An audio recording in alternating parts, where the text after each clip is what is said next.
Bora pro terceiro, então, caso aqui, pessoal. Então, pessoal, vamos lá. O GC aqui é um homem de 81 anos com uma estenose aórtica importante. Área valvar de 0,8 centímetros quadrados, gradiente médio de 52 milímetros de mercúrio. Sintomático. Com dispneia aos pequenos esforços. Tá quase queimando largada também, viu? Que nem o outro. Internada por queda da própria altura, com fratura de fêmur. Na avaliação pré-op, é uma cirurgia, né, que acaba ficando com uma cirurgia de grande porte aí. É uma fratura de fêmur, um contexto, não é uma emergência, mas é um paciente que internou por conta disso, né? E agora, Dani?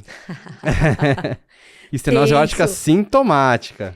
Ele sincopou, daí ele caiu da própria altura. Aí ficou nessa, né? Será que ele sincopou ou ele caiu? Tem uma má distribuição do cálcio, né? Tem cálcio demais na válvula aórtica e de menos no fêmur. É isso.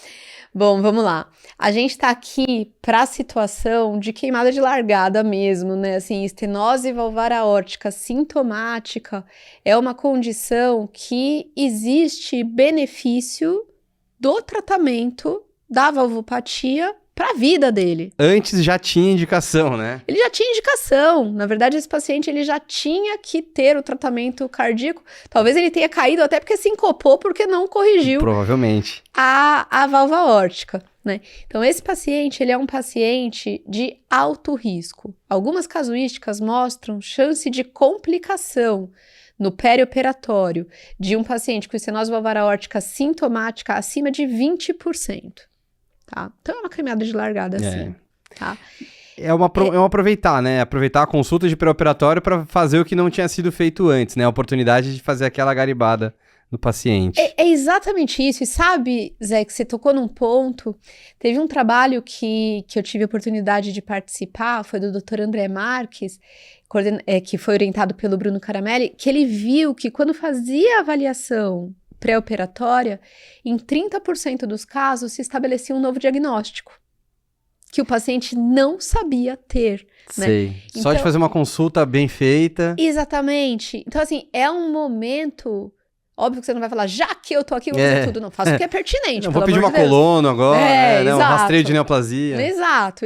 Até deixa, fica a dica, depois que resolver isso, faça também, mas... diagnósticos pertinentes eram estabelecidos em até 30% dos pacientes, né?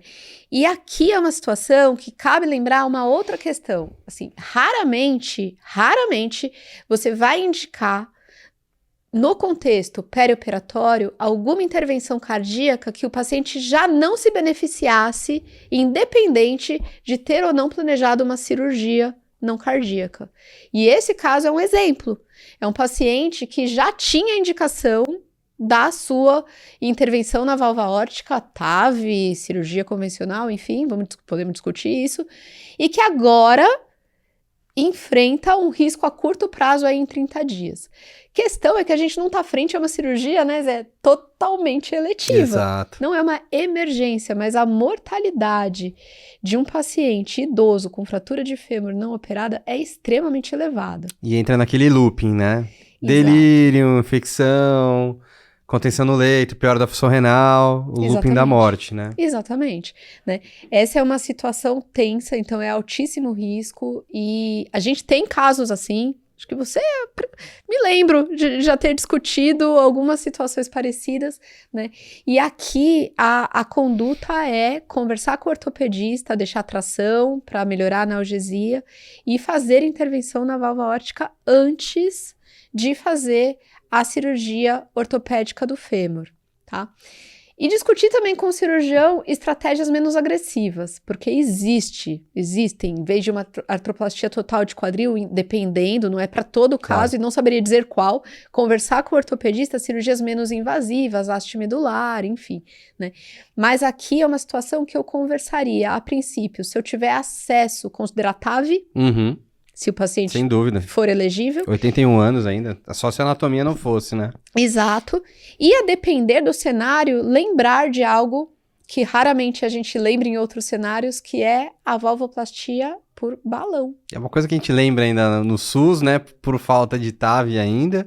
Exato. Mas é uma opção boa também, como uma ponte para você melhorar o fluxo, poder operar e depois, num segundo momento, ver se você consegue a TAV, ver se você consegue operar aquele paciente. Mas a mensagem é, estenose valvar aórtica, anatomicamente importante, sintomática, resolve a válvula primeiro. Perfeito.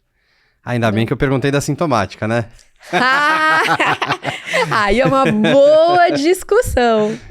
Boa. Mas acho que é isso. Eu acho que a gente já comentou, aproveitando, né, de fragilidade, a gente já tem podcast falando sobre isso com geriatra, tudo. Também fazer avaliação disso também, pensando no que a gente vai fazer, qual vai ser a melhor estratégia, se é TAV, se é uma cirurgia convencional. Então, realmente, acho que fica a mensagem da gente tentar intervir na válvula antes, porque já tinha indicação antes também. Zé, super bem lembrado, né? A avaliação de fragilidade, não só por ser a questão da cirurgia de válvula aórtica, discutir TAV e não TAV. Quando a gente vê um paciente idoso e que vai para uma cirurgia não cardíaca, essa diretriz reforça que você deve avaliar a fragilidade, tá? A gente tem vários indicativos de que fragilidade é um marcador de morbimortalidade cardiovascular no perioperatório, né? Como avaliar esta fragilidade? Novamente, não jogue fora a impressão subjetiva, mas existem escalas para isso. Uma das mais usadas em perioperatório é o CFS, que vai de 1 a 9, desde o paciente muito robusto, completamente independente, até o paciente completamente dependente para todas as suas atividades.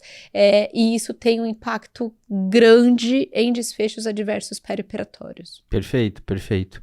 A gente também comentou disso já no podcast com a doutora Lauren, que foi de geriatra, né? Ela citou alguns também, tem o Frail, tem um outro que a gente colocou, que era mais voltado para cirurgias cardíacas também, que agora ele não tem um nome, mas também era bem simples também. Mas o Shape Score ajuda, mas também não é tudo, né? Não vamos só falar que é frágil pelo Shape Score. Exato. O CFS, ele é quase que um Shape Score, né? Mais perguntas de funcionalidade, é mais graduado, né? E outros scores, enfim, que avalia a albumina, a hemoglobina. Isso. Get up and go. Exato. Então, assim, tem vários que você pode utilizar, mas não deixe de avaliar. Perfeito.